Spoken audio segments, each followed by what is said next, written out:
go somewhere only we know.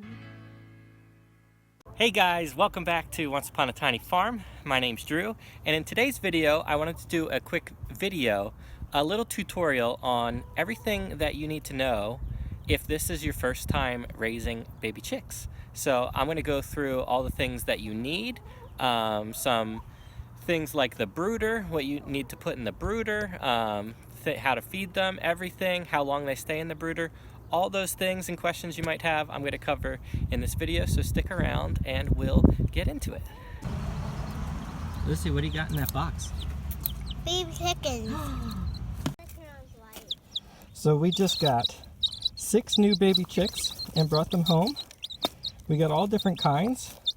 We got a buff Orpington, a lavender Orpington, a barred rock, 2 black copper Morans, and a cream leg bar. And this is going to be really cool. We're going to have a whole bunch of different colored eggs in a couple of months when these guys start laying. Now I'm going to get them into their brooder and get that all set up. Alright, we're going to turn on the light. And now they got the heat lamp. Alright, I'm going to get some apple cider vinegar in their water. And I'm also going to put some honey in there as well. There you go. Alright, I'm just peeling some garlic here.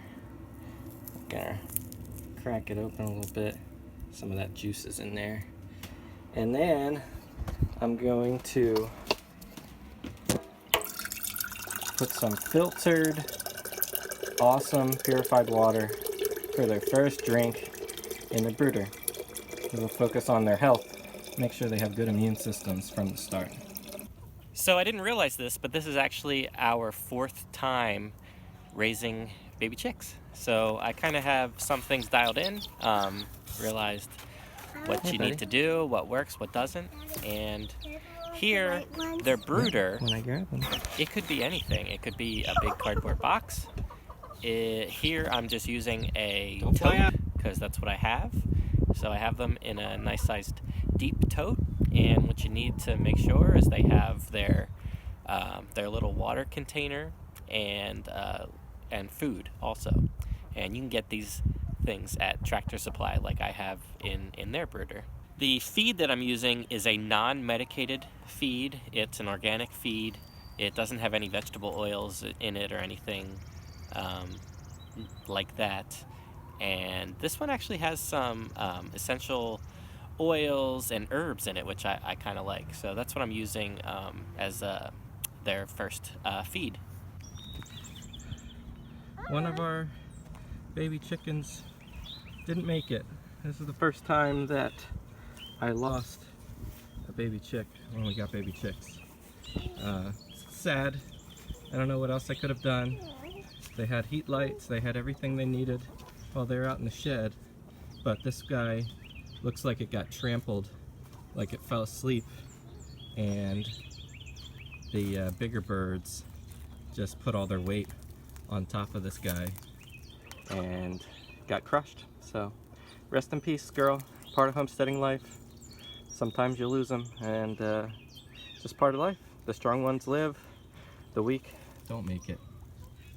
So the easiest way I've learned to realize when it's time for them to move out of the brooder is when they start flying up on top of the brooder and onto, around the corners of the brooder, and they're perching around the brooder. That means that they have started to develop their wings and their feathers, and they're probably ready to go outside. And if the weather's warm enough, you need to get them out on the grass as soon as possible. And another thing that I've learned is that the last 2 times that I raised baby chicks, I've had them go out into my chicken tractor. And what a chicken tractor is, it's not actually a tractor. A chicken tractor is just basically a little coop or a little run for them where they're protected by chicken wire, and it has a rope, and I could pull it all around different parts of the yard if I want them to fertilize or till up different areas of the garden. So I really like that. Another thing that I really like about the chicken tractor is you can see I have 10 birds behind me, and the chicken tractor, when the chicks are small, it allows them to be raised separately from these bigger ones that would eat all of their food. If I had decided to put the baby chicks in with the bigger chicks, which I have done, and it didn't work out well the first times I've tried it. So the last few times I've been putting them in the chicken tractor, and I've had great success, and I think the ones I raised in the tractors have been far healthier than the ones that I haven't. I mean, all my birds have been healthy, but I just think they grow a lot easier, quicker, less stress on them by not mixing them with the larger chickens early, and they will bully the smaller chickens. It's just the way it is. So this is a way to protect them, allow them to grow and defend themselves and get enough food so they can grow. So this is my tractor here. It's not the prettiest thing in the world, but it is efficient and it works. You see, I just have some, I think they're like 2x2s, and it's 4 feet wide and 8 feet long.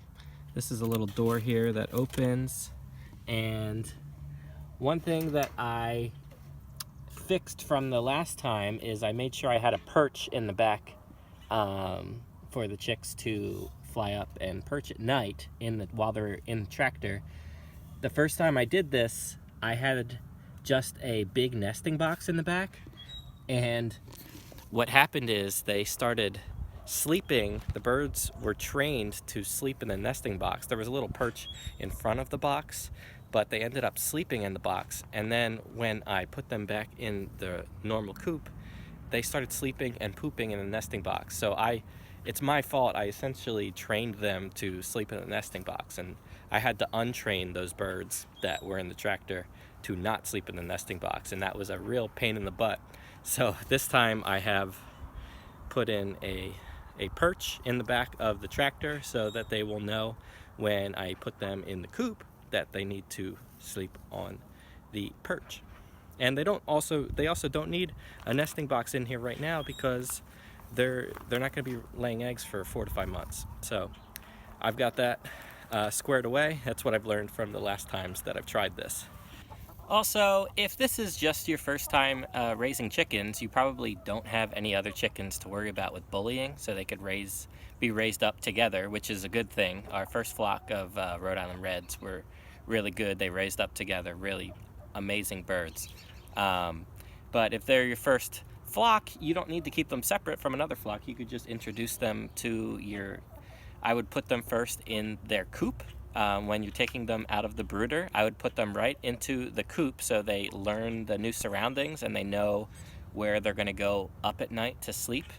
And then they'll make their way out into your run or whatever you have set up in your backyard, and they'll know that at nighttime it's time for them to go into their coop and be safe.